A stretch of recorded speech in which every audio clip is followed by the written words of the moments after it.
Louvado seja o nome do Senhor. Glorificado seja o nome de Jesus. Mais uma vez, em oração, mais uma vez buscando a face do Senhor enquanto podemos.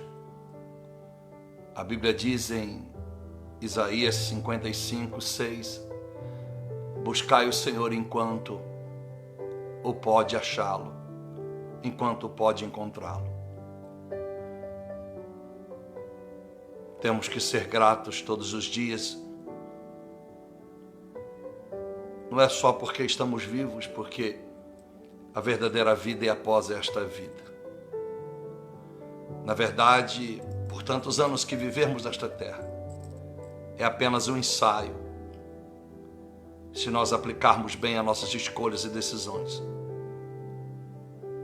Apenas um ensaio para a verdadeira vida, a vida com o Senhor. E essa é a grande incógnita, é o grande enigma da fé das pessoas.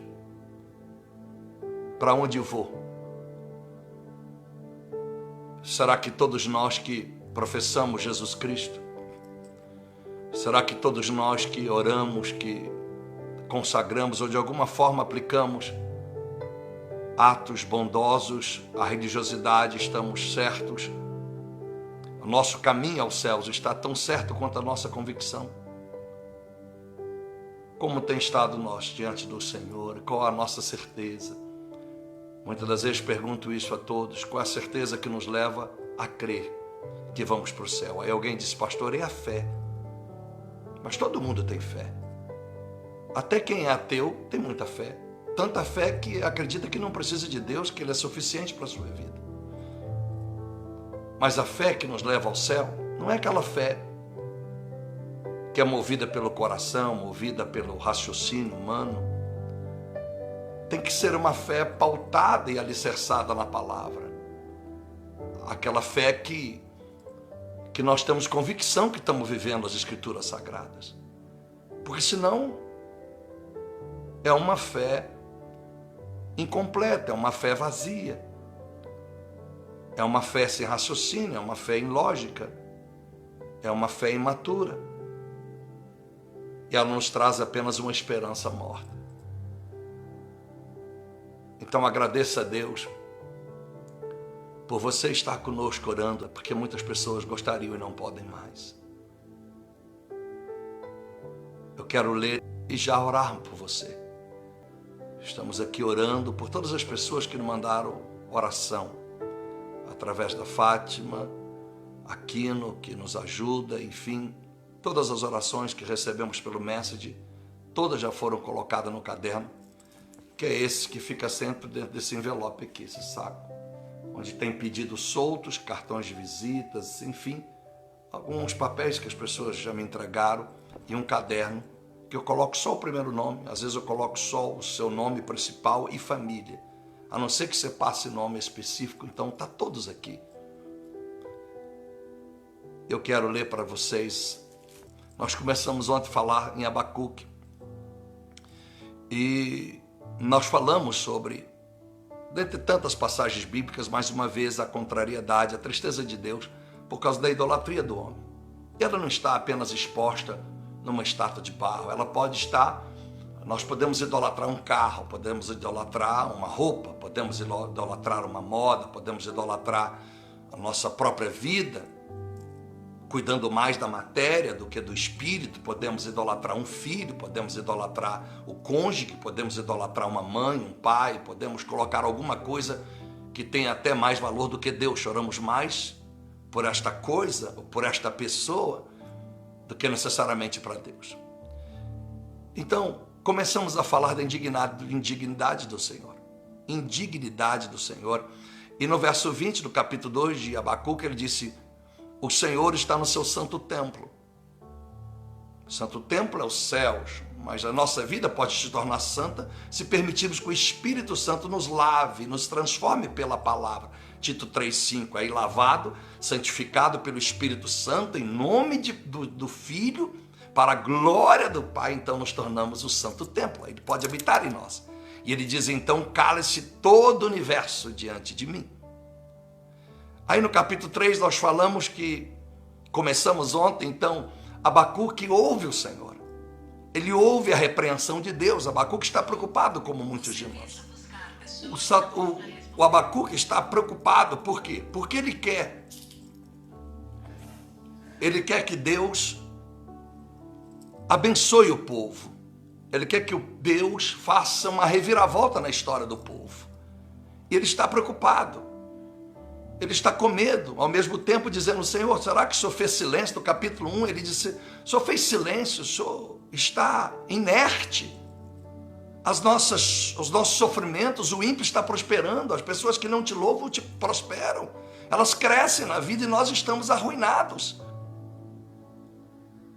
Abacuque não sabia o que dizia. O desespero às vezes faz a gente pensar que Deus entregou a chave do mundo na mão do ninguém. Então ele ouve Deus falar. No capítulo 2, Deus começa a falar com ele quando ele coloca na torre de vigia. Ele diz, vou aguardar o Senhor. Torre de vigia, vou aguardar. Quer dizer, ele coloca-se de prontidão a sua própria vida em buscar a presença do Senhor e eu vou aguardar. A gente não aguarda Deus de qualquer forma. Você não vai buscar alguém no aeroporto e espera na rodoviária. Você tem que ir no local onde você sabe que vai pousar o avião.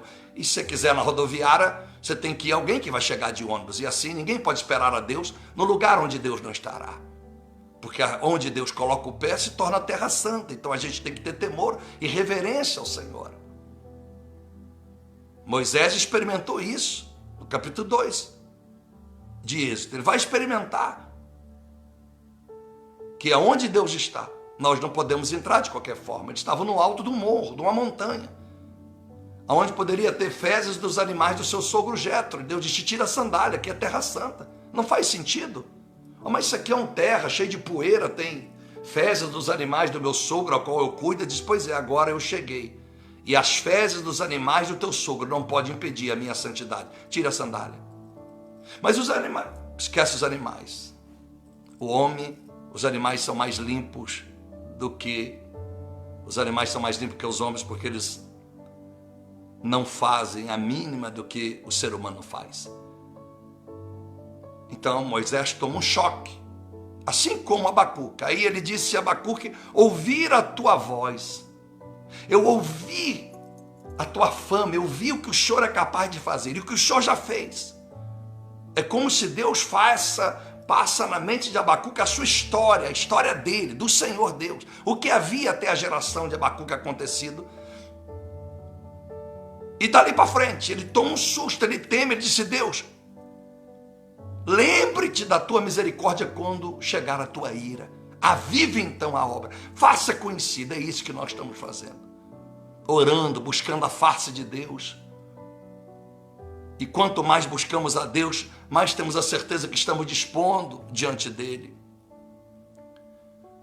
No verso 12 ele disse, marchas o Senhor pela terra com indignação, trilhas as nações com ira. Olha o que nós estamos vivendo. Então Deus marcha pela terra, pelas nações, trilha ela com ira. Por isso que nós não devemos nos preocupar com o diabo. Nada com o inferno. Não vamos perder tempo com o inferno. Vamos esquecer negócio de capeta, de demônio, de trevas. Porque o Senhor tem um domínio. Aí Abacuque disse, quando eu ouvi, mais uma vez, o meu ventre, a tua voz se comoveu. Meus lábios tremeram diante do seu ruído. Olha, a fraqueza entrou nos meus ossos e os meus passos vacilaram, minhas pernas bambearam. Aguardarei em silêncio o dia da angústia de todo aquele que me faz o mal ou que me oprime.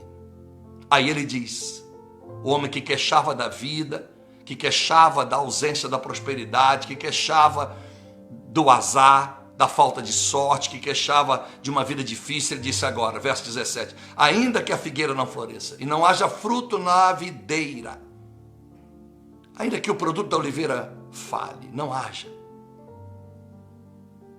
ainda que os campos não produzam mais mantimento, ainda que o rebanho seja exterminado do curral, do estábulo, e não haja mais gado na terra. Mesmo assim, eu me alegrarei no Senhor. Aí ele repete, exultarei, que é de uma forma exuberante, de uma forma perseverante, de uma forma regozijante. Eu me alegrarei no Senhor, meu Deus, da minha salvação. O Senhor é a minha força. Ele fará os meus pés como os da corça e me fará andar sobre meus lugares altos. Aleluia, sobre os sonhos. Me fará andar sobre os meus lugares altos.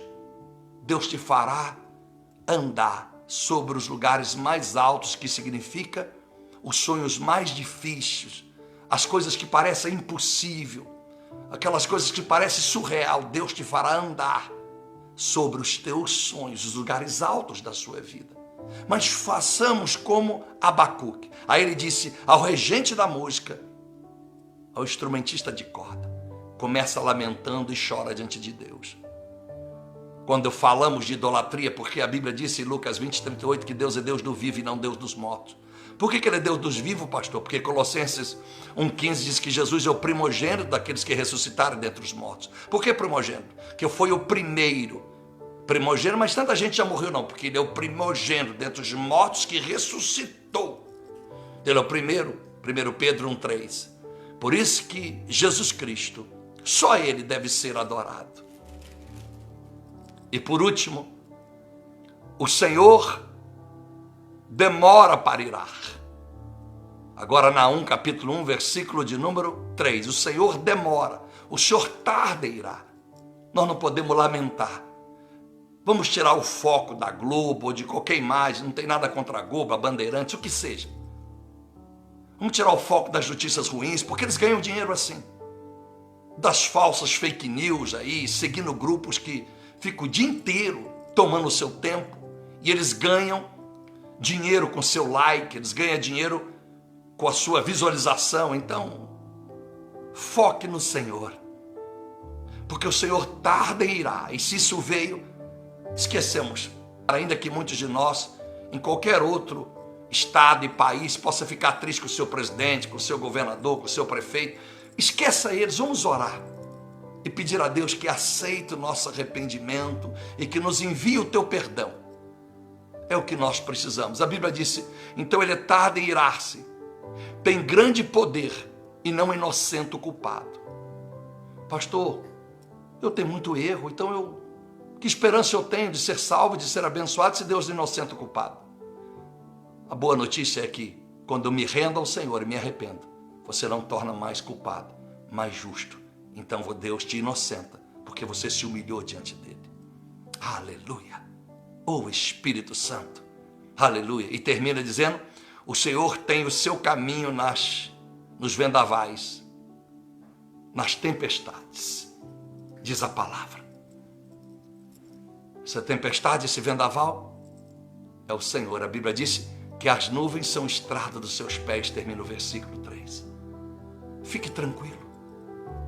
Vamos buscar o Senhor. Eu sei que é apavorante, mas você precisa confiar em Deus. Consertar a sua vida. Esquece o teu passado. Verso 8 do Salmo 139, disse Davi. Diz o salmista, se eu fizer a minha cama nas trevas, como poderei fugir de ti, que lá tu estás? No verso 12, nem as trevas são uma escuridão para ti. Como esconderei nas trevas? Lá o Senhor me encontrará. Louvado seja Deus. Senhor, meu Deus e nosso Pai, mais uma vez nós nos humilhamos diante do Senhor. Mais uma vez nós nos colocamos aqui, meu Deus, em favor de todos nós, pedindo ao Senhor que aceite o nosso pedido de perdão pelo que fizemos. Pedimos o perdão, dá-nos o perdão, e assim sentiremos paz, aniquilará sobre nós a culpabilidade, aquele que nos julga que é o inimigo espiritual, e vamos sentir a leveza, porque o Senhor nos perdoou, aceitou a nossa convicção da necessidade do arrependimento E nisso peço perdão para mim, para os meus irmãos, as minhas irmãs, para a política deste país e todos os seus nomes. Porque, meu Deus, não é gritando que nós vamos ter um Brasil melhor. Não é lives que vão trazer um Brasil melhor. Não é passeatas. É se aquele que clama por teu nome, clamar pela prosperidade da cidade. E quem vai fazer isso é o Senhor, porque nós oramos, as nossas palavras têm poder no mundo espiritual. A minha voz chega nos céus. E aí o Senhor junta as orações dos justos e dos santos, como está em Apocalipse capítulo 8, verso 1 ao 4. E quando as orações sobem às narinas do Senhor, como incenso, como adoração, os seus anjos envia labaredas de fogo à terra e faz tremer tudo, Pai. Porque o teu poder e a sua glória é, meu Deus, incomensurável. E quando o Senhor decide fazer algo, ninguém pode impedir. Então, meu Deus, ajuda-nos. Nós estamos pedindo ao Senhor por pecados que temos consciência que cometemos. E aqueles que, embora temos consciência que erramos em algum momento, não sabemos aonde foi. E aqueles que são plenamente inconscientes. Às vezes já se tornou tão natural o nosso erro que a gente já faz ele de uma forma imperceptível. Ajuda, Senhor meu Deus, em o nome de Jesus Cristo, que nós possamos experimentar, Senhor, essa bondade extrema que o Senhor usou em muitas gerações bíblicas. Essa misericórdia infinita que tu usastes em muitas gerações, em muitas nações até aqui. Eu clamo ao Senhor, ouça as orações daqueles que estão buscando somente Jesus Cristo, o Senhor, o teu Filho, para honrar, para louvar, dignificá-lo, magnificá-lo, exaltá-lo. Aqueles que estão buscando a Cristo, veja o coração de todos nós. Se há alguma coisa errônea dentro de nós, arranque para que nós possamos, meu Deus, servir apenas a Santíssima Trindade, o Senhor, o Filho e o Espírito Santo. Então, una as orações dos santos em redor da terra, do planeta. E, meu Pai, e transforma essa maldição em bênção. O salmista disse que o Senhor transforma a maldição em bênção. Embora pode nos amaldiçoar, o Senhor transforma em bênção, disse Davi. O Senhor tem este poder, o Senhor dará a vida e a morte, a bênção e a maldição. O Senhor usa Moisés para nos escrever em Deuteronômio. Então, meu Deus e meu Pai, o que nós podemos pedir ao Senhor? O medo já se instaurou em redor da terra. E como pedirei para o Senhor tirar o medo das pessoas? Se eu não pedir primeiro que o Senhor converta o coração de todos nós ao Senhor, porque o medo vai embora. O medo não terá espaço onde o Senhor está presente. Para que temer se está conosco o dono do mundo? O dono da noite, o dono do dia, o dono da morte, o dono do inferno, o dono do céu? Aquele que sabe a conta de cada fio do nosso cabelo, aquele que sabe o nosso estado físico, psicótico, o Senhor tem todo o controle sobre as suas mãos. O nosso psíquico está nas tuas mãos, nada pode ser oculto ao Senhor, nada pode ser omitido ao Senhor. Então, meu Deus, eu clamo por esse arrependimento, que nós possamos praticá-lo, pedindo perdão como fez muitos dos seus profetas, como fez um homem tão simples como Estevão no momento do apedrejamento. Perdoa, Pai, porque eles não sabem o que fazem. Repete as mesmas palavras de Cristo na cruz. Ajuda, Senhor, porque assim, meu Deus, nós veremos a ira do Senhor sair da terra e dar-nos uma nova chance a todos nós, a todas as nações, daqueles que estão escolhidos se render ao Senhor. E eu louvo ao Senhor, por mais difícil que esteja para todo mundo, por causa dos escolhidos, o Senhor não varreu a terra. E sabe lá o Senhor, aonde está todos os escolhidos essa hora. que a misericórdia do Senhor nos tenha como escolhido, cada um de nós. Mas, meu Deus, eu sei que é o Senhor que conhece verdadeiramente aquilo que está nas nossas convicções. Ajuda, em o nome do Senhor Jesus, as pessoas que andam deprimidas em casa, oprimidas, que na verdade é a opressão que alimenta a depressão, e a depressão alimenta o desespero e até a morte. Revigora os sonhos, como disse a tua palavra. Como disse Abacuque, tu me farás andar nos meus lugares altos. Os sonhos que temos que têm sido surreal, os nossos sentimentos de fé que parecem ser até uma utopia, parece ser uma loucura. Mas Abacuque disse, porque o Senhor revelou a ele, que ele andaria nos lugares altos da sua vida. Há lugares que nós nunca alcançamos, que nós apenas olhamos pelos olhos da fé. Sonhamos de olho aberto, ficamos imaginando a gente numa situação melhor do que a que vivemos em todas as esferas e áreas. E o Senhor disse, tu vai andar, tu vai tomar posse. Ô Espírito Santo de Deus, faça isso, que nós tenhamos o sentimento de Abacuque e de Naum, dois profetas do Senhor menores do Primeiro Testamento, que sentem o tremor. Abacuque disse que os seus lábios tremem, o seu ventre há um calafrio, as suas pernas estão bambas. Ele temeu, mas em vez de chorar e debruçar no medo, ele disse, Senhor, lembra-te no momento da ira, da sua bondade, da sua misericórdia, e salva as pessoas que clamarem por ti. E é isso que estamos fazendo, Pai. E mesmo que a figueira não floresça, o fruto da oliveira minta.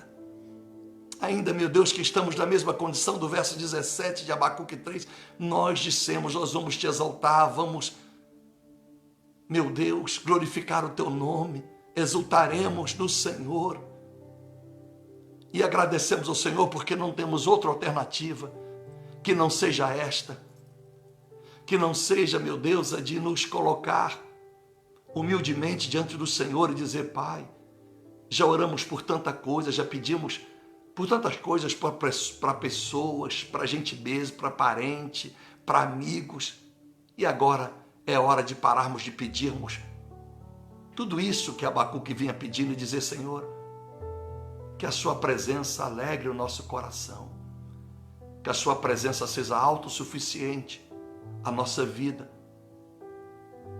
Até quando, Senhor, meu Deus, decidir levarmos para outro patamar, por um tempo de colheita, porque Eclesiastes 3 diz que há tempo para tudo debaixo dos céus, tudo debaixo dos sols, tudo nesta terra.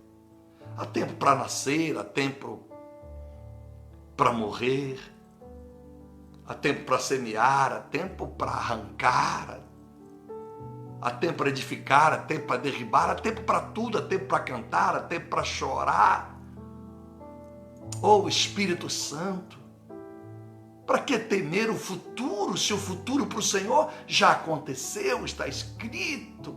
E Salomão nos deixa em capítulo 3:15 de Eclesiastes. Para que, meu Deus? Vamos fazer como uma mulher virtuosa de Provérbios 31, quando as suas virtudes estão bem expostas no versículo 10. Adiante, a Bíblia disse que a mulher virtuosa, ela zomba do seu futuro. E a mulher aqui não é só a mulher física, é a mulher física e também a igreja, a noiva do Senhor. A noiva virtuosa, que quer dizer a igreja virtuosa, quem a encontrará? O Senhor estava dando uma ordem aos seus anjos. Qual de vocês, anjos de luz, encontrará a noiva virtuosa, a mulher virtuosa na terra? E diz a Bíblia que do verso 10 adiante, uma das suas qualidades é que ela ri do futuro. Ela ri porque o futuro não é melhor do que o seu presente. E o seu futuro, quando convicta da fé, é motivo de alegria. Porque se o inimigo preparou para amanhã alguma coisa má, ele não chegou ainda, porque nós ainda estamos no hoje. E a segunda revelação é que ela está dizendo, se estamos convictos e a nossa vida no altar, vamos rir do futuro. Porque o nosso futuro é melhor do que o nosso presente. Vivendo o que disse Jó no capítulo de número 8, versos 5 ao 7. Terminando dizendo que nosso último estado será maior e melhor que o primeiro. Lembrando, Ageu capítulo 2, verso 9, a glória da última casa, não da segunda casa, como falam, é a glória da última casa, será maior do que a primeira. Que nós estejamos deixando a nossa vida velha para trás, a nossa casa velha para trás, o interior velho para trás. Então a glória dessa segunda casa, após o arrependimento, após esse jejum, após essa busca, essa humilhação, nossa vida venha ser muito maior do que aquela que tivemos até então. Renova, meu Deus, não importa se somos a mim, que sou um obreiro, aqueles que estão aí na oração pela primeira vez, estão na oração por algumas vezes, até por alguns meses conosco já, e ainda não fizeram a sua confissão, ainda não decidiram qual caminho percorrer da vida contigo. Abençoa, eu estendo as minhas mãos, essa mão, meu Deus, direita e à esquerda, com este pacote, que as pessoas que estão convictas comigo na fé, de que estamos no caminho certo, que elas recebam a bênção, que elas recebam o toque do Senhor, que elas recebam a paz do Senhor, e ao mesmo tempo a responsabilidade, o compromisso de te servir na mais pura integridade, na mais pura honestidade, na mais pura lealdade, no amor ao Senhor, ao próximo e a si mesmo, guardando a sua alma de cometer fraudes contigo. Em o nome do Senhor, eu te louvo e te agradeço, meu Deus e Pai, em nome do Senhor, do nosso amado e Senhor Jesus Cristo, nosso Senhor e Salvador, o nosso único Rei, e do nosso Espírito doce, Santo, esse paráclito da igreja, a sua Santíssima Trindade. Nosso muito obrigado, Pai, hoje por todo sempre. Amém, e graças te damos. Obrigado, que Deus te abençoe, que Deus seja contigo, Deus seja com a sua vida, Deus seja com seus passos. Convide, repasse a oração, fique na paz. Deus abençoe.